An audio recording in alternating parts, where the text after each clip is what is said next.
Hi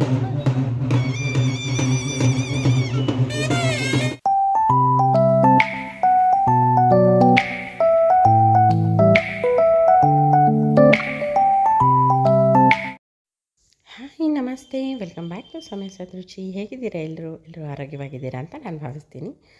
ಇವತ್ತು ಗುರುವಾರ ಬೆಳಗ್ಗೆನೇ ಮಕ್ಕಳು ಇನ್ನೂ ಮಲಗಿದ್ರು. ಬೇಗ ಅವರನ್ನು ಸ್ಕೂಲಿಗೆ ಕಳ್ಸೋಕ್ಕೆ ಮುಂಚೆನೇ ನಾನು ದೇವಸ್ಥಾನಕ್ಕೆ ಹೋಗಿ ಬರೋಣ ಅಂತ ದೇವಸ್ಥಾನಕ್ಕೆ ಬಂದಿದ್ದೀನಿ. ಸಾಯಿ ಮಂದಿರಕ್ಕೆ ಬಂದಿದ್ದೀನಿ. ಬೆಳಗ್ಗೆನೇ ಬಂದಿದ್ದರಿಂದ ಇನ್ನೂ ಏನೋ ಅಂತ ಅಲಂಕಾರ ಎಲ್ಲ ಏನೂ ಮಾಡಿರಲಿಲ್ಲ. ಜನ ಕೂಡ ಅಷ್ಟೊಂದೇನೂ ಇರಲಿಲ್ಲ. ತುಂಬಾ ಖಾಲಿಯಾಗಿತ್ತು. ನೋಡಿ, ಇಲ್ಲಿ ನಮ್ಮನೆ ಹತ್ತಿರ ಇರೋವಂಥ ದೇವಸ್ಥಾನ ಇದು, ಸಾಯಿ ಮಂದಿರ. ಅಲಂಕಾರ ಇನ್ನೂ ಯಾವುದೂ ಆಗಿರಲಿಲ್ಲ. ದೇವಸ್ಥಾನಕ್ಕೆ ಬಂದು ತುಂಬ ಒಂಥರ ಒಂದು ನಮಸ್ಕಾರ ಮಾಡಿಕೊಂಡು ಮನೆಗೆ ಹೊರಟೆ. ಮನೆಗೆ ಹೋದ್ಮೇಲೆ ಬ್ರೇಕ್ಫಾಸ್ಟ್ಗೆಲ್ಲ ರೆಡಿ ಮಾಡಿಟ್ಟು ಬಂದಿದ್ದೆ. ಸೊ ಬೇಗ ಹೋದ ತಕ್ಷಣ ತಿಂಡಿ ಎಲ್ಲ ರೆಡಿ ಮಾಡಿ ಬಾಕ್ಸಿಗೆ ಹಾಕಬೇಕಲ್ಲ, ಲೇಟ್ ಆಗಿಬಿಡುತ್ತೆ ಅಂತ ನಾನು ಬೇಗನೆ ಹೊರಟ್ಬಿಟ್ಟೆ. ಮನೆಗೆ ಬಂದ ತಕ್ಷಣ ಇವತ್ತು ವೆಜ್ ಕಡಾಯಿ ಮಾಡ್ತಾಯಿದ್ದೀನಿ. ರೆಸಿಪಿ ತುಂಬಾ ಟೇಸ್ಟಿಯಾಗಿರುತ್ತೆ. ರೆಸ್ಟೋರೆಂಟ್ ಶೈಲಿಯಲ್ಲೇ ಮಾಡ್ತಾ ಇರೋದು. ತುಂಬಾ ರುಚಿಯಾಗಿರುತ್ತೆ. ಖಂಡಿತವಾಗ್ಲೂ ನೀವು ಇದನ್ನು ಟ್ರೈ ಮಾಡ್ಬೋದು.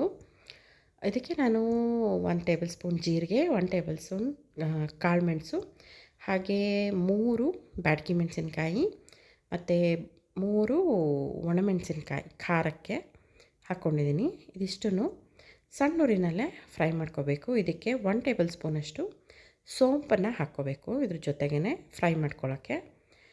ಇದಿಷ್ಟನ್ನು ಚೆನ್ನಾಗಿ ಸಣ್ಣ ಉರಿನಲ್ಲೇ ಹುರ್ಕೋಬೇಕು. ಹುರ್ಕೊಂಡಿದ್ದಾದ ನಂತರ ಇದಕ್ಕೆ 1 ಟೇಬಲ್ ಸ್ಪೂನಷ್ಟು ಧನಿಯಾ ಪೌಡರ್, ಧನಿಯಾ ಬೀಜ ಹಾಕ್ಕೋಬೇಕು. ಆ್ಯಕ್ಚುಲಿ ಧನಿಯಾ ಬೀಜ ಇಲ್ಲ ಅಂತಂದರೆ ಧನಿಯಾ ಪೌಡರ್ನ ಕೂಡ ಹಾಕ್ಕೋಬೋದು. ಬಟ್ ಪೌಡರ್ ಹಾಕ್ಕೊಳ್ಳುವಾಗ ಇದನ್ನು ಸ್ಟವ್ ಆಫ್ ಮಾಡಿಬಿಡಬೇಕು. ಆಫ್ ಮಾಡಿ ಆ ಪಾತ್ರೆ ಕಾವಲ್ಲೇ ಈ ಪೌಡರು ಇದಾಗತ್ತೆ, ಬಿಸಿ ಆದರೆ ಸಾಕಾಗತ್ತೆ. ಹಾಗೆ ಅಚ್ಕಾರದ ಪುಡಿ ಒಂದು ಅರ್ಧ ಟೇಬಲ್ ಸ್ಪೂನ್ ಹಾಕ್ಕೊಂಡೆ. ನಂತರ ಒಂದು ಬಾಣಲೆಯಲ್ಲಿ, ಅದೇ ಬಾಣಲೆಗೆ ಸ್ವಲ್ಪ ಎಣ್ಣೆ ಹಾಕ್ಕೊಂಡು ಕಟ್ ಮಾಡಿಟ್ಟಿದ್ದಂತಹ ತರಕಾರಿಗಳನ್ನೆಲ್ಲ ಸ್ವಲ್ಪ ಹೊತ್ತು ಫ್ರೈ ಮಾಡಿ ಉಪ್ಪು ಹಾಕಿ ಫ್ರೈ ಮಾಡ್ಕೊತಾ ಇದ್ದೀನಿ. ನಾನಿಲ್ಲಿ ಹುರುಳಿಕಾಯಿ, ಆಲೂಗಡ್ಡೆ, ಗಡ್ಡೆಕೋಸು ಹಾಗೆ ಎಲೆಕೋಸು ಇದಿಷ್ಟು ತರಕಾರಿಗಳನ್ನ ಹಾಕ್ಕೋತಾ ಇದ್ದೀನಿ. ನೀವು ಬೇಕಾದರೆ ಹೂಕೋಸು ಮತ್ತು ಬಟಾಣಿ ಇದನ್ನೆಲ್ಲ ಯೂಸ್ ಮಾಡ್ಬೋದು. ತುಂಬಾ ಟೇಸ್ಟಿಯಾಗಿರುತ್ತೆ. ಒಂದು 10 ನಿಮಿಷ ಇದನ್ನು ಸಿಮ್ಮಲ್ಲೇ ಲಿಡ್ ಕ್ಲೋಸ್ ಮಾಡಿ ಬೇಯಿಸ್ಕೋಬೇಕು. ಬೇಯಿಸಿದಾದಮೇಲೆ ಇದಕ್ಕೆ ಅದೇ ತರಕಾರಿಗಳನ್ನೆಲ್ಲ ಒಂದು ಪ್ಲೇಟಿಗೆ ತೆಕ್ಕೊಂಡು ಈರುಳ್ಳಿಗಳನ್ನ ಈ ರೀತಿ ಕಟ್ ಮಾಡ್ಕೋಬೇಕು.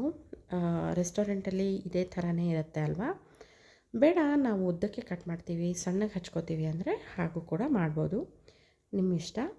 ಹಸಿ ಬಟಾಣಿನ ಹಾಕ್ಕೊಂಡಿದ್ದೀನಿ. ಈರುಳ್ಳಿ, ಹಸಿ ಬಟಾಣಿ ಹಾಗೆ ಕ್ಯಾಪ್ಸಿಕಮ್ ಇದಿಷ್ಟನ್ನು ಹಾಕ್ಕೊಂಡು ಫ್ರೈ ಮಾಡಿಕೊಂಡು ಸೈಡಲ್ಲಿ ತೆಗೆದಿಟ್ಕೋಬೋದು.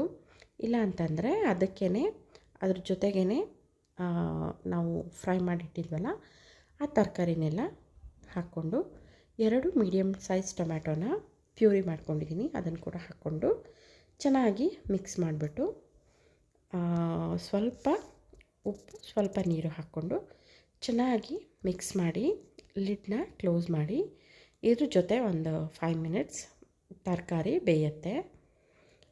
ಮೊದಲೇ ನಾವು ಒಂದು ಸರ್ತಿ ಬೇಯಿಸ್ಕೊಂಡಿದ್ದೀವಲ್ಲ, ಆಲ್ರೆಡಿ ಎಣ್ಣೆಯಲ್ಲಿ ಫ್ರೈ ಮಾಡಿ ಬೇಯಿಸ್ಕೊಂಡಿದ್ದೀವಿ. ಇವಾಗ ಇದ್ರ ಜೊತೆಗೆ ಕೂಡ ಸ್ವಲ್ಪ ಹೊತ್ತು ಫ್ರೈ ಆಗುತ್ತೆ. ನಂತರ ನಾವು ಆಗಲೇ ಹುರಿದಿಟ್ಕೊಂಡಿದ್ವಲ್ಲ ಜೀರಿಗೆ, ಸೋಂಪು, ಧನಿಯಾ, ಒಣಮೆಣಸಿನ್ಕಾಯಿ, ಮೆಣಸು ಹಾಗೆ ಧನಿಯಾ ಪುಡಿ ಇದಿಷ್ಟನ್ನು ಮಿಕ್ಸರಲ್ಲಿ ಗ್ರೈಂಡ್ ಮಾಡ್ಕೋಬೇಕು. ಆ ಫ್ರೆಶ್ ಪೌಡರ್ನ ನಾವು ಈ ವೆಜ್ ಕಡಾಯಿಗೆ ಹಾಕ್ಕೋತಾ ಇದ್ದೀವಿ. ಇದರಲ್ಲಿ ಮೇಯ್ನು ಟೇಸ್ಟ್ ಅಂತಂದರೆ ಈ ಪೌಡರು ಫ್ರೆಶ್ ಆಗಿ ನಾವು ಹುರಿದು ಪುಡಿ ಮಾಡ್ಕೊಂಡಿರ್ತೀವಲ್ಲ, ಆ ಫ್ಲೇವರ್ ತುಂಬಾ ಚೆನ್ನಾಗಿರುತ್ತೆ, ಬಹಳ ಟೇಸ್ಟಿಯಾಗಿರುತ್ತೆ ಅಂತ ಅನಿಸುತ್ತೆ. ಸೊ ಅದಕ್ಕೋಸ್ಕರ ಮಸಾಲೆ ಹುರಿಯುವಾಗ ಯಾವುದೇ ಕಾರಣಕ್ಕೂ ಸೀಯಿಸಬಾರ್ದು, ಸಿಮ್ಮಲ್ಲೇ ಹುರ್ಕೋಬೇಕು.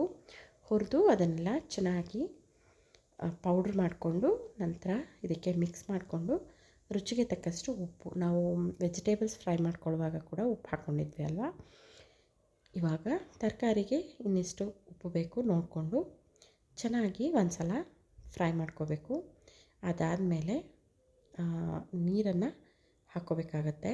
ಟೊಮೆಟೊ ಪ್ಯೂರಿ ಮಾಡ್ಕೊಂಡಿದ್ನಲ್ಲ ಅದಕ್ಕೆ ಸ್ವಲ್ಪ ನೀರು ಹಾಕಿ ಹಾಕ್ಕೋತಾ ಇದ್ದೀನಿ. ಹಾಕ್ಕೊಂಡು ಇನ್ನೂ ಸ್ವಲ್ಪ ನೀರು ಬೇಕು ಅಂತಂದರೆ ನಿಮಗೆ ಎಷ್ಟು ಬೇಕೋ ಅಷ್ಟು ನೀರನ್ನು ಹಾಕ್ಕೋಬೋದು.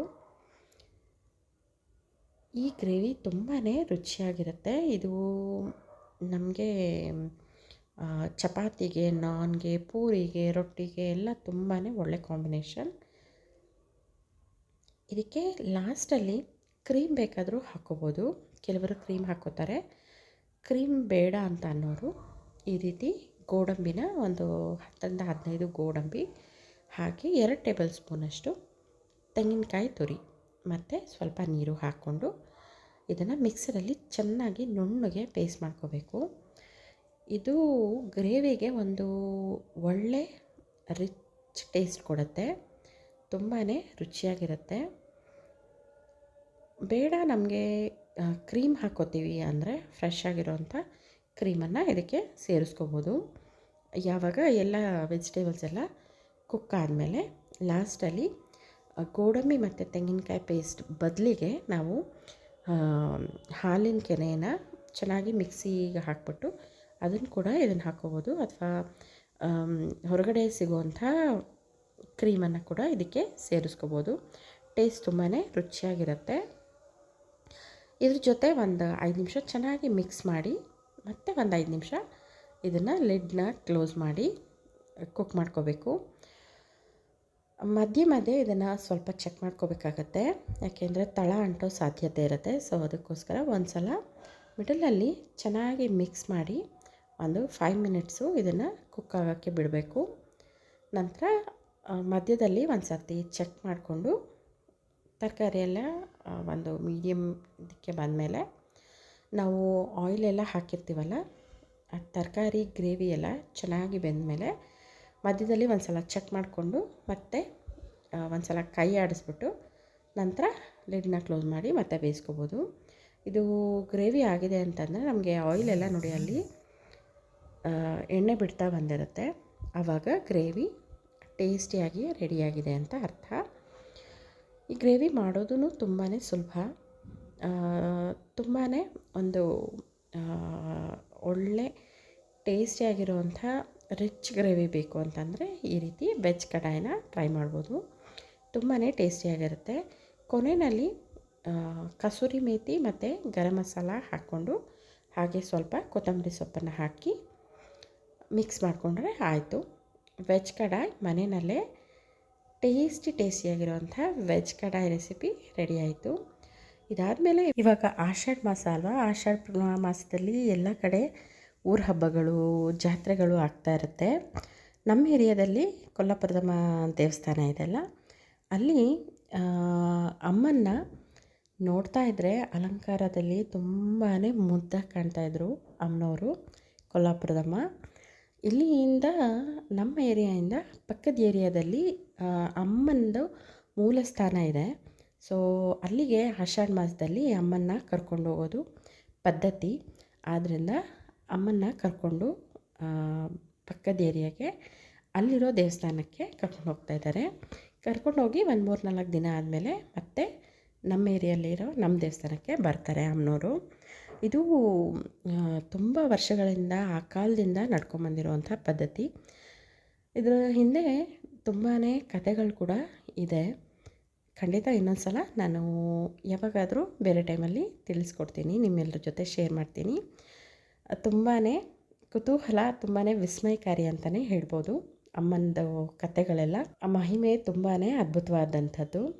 ತುಂಬಾ ಚೆನ್ನಾಗಿತ್ತು ದೇವಸ್ಥಾನದಲ್ಲಿ ಇವತ್ತು ಪೂಜೆ ಎಲ್ಲ.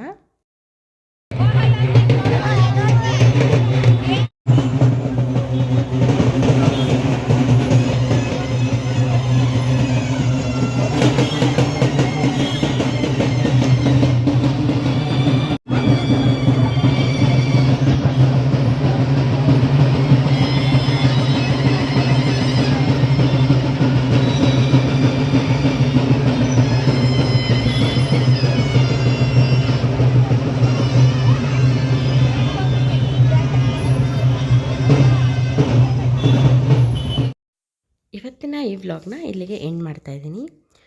ನೀವು ಯಾರಾದರೂ ಫಸ್ಟ್ ಟೈಮ್ ನಮ್ಮ ಚಾನಲ್ನ ನೋಡ್ತಾ ಇದ್ದರೆ ಖಂಡಿತವಾಗ್ಲೂ ನಮ್ಮ ಚಾನಲ್ನ ಸಬ್ಸ್ಕ್ರೈಬ್ ಮಾಡ್ಕೊಳ್ಳಿ. ಹಾಗೇ ಈ ವಿಡಿಯೋನ ನಿಮ್ಮ ಫ್ರೆಂಡ್ಸ್ ಫ್ಯಾಮಿಲಿ ಜೊತೆ ಶೇರ್ ಮಾಡ್ಕೊಳ್ಳಿ ಅಂತ ಕೇಳ್ಕೊತೀನಿ. Thank you for the watching. So in the next vlog. Bye bye.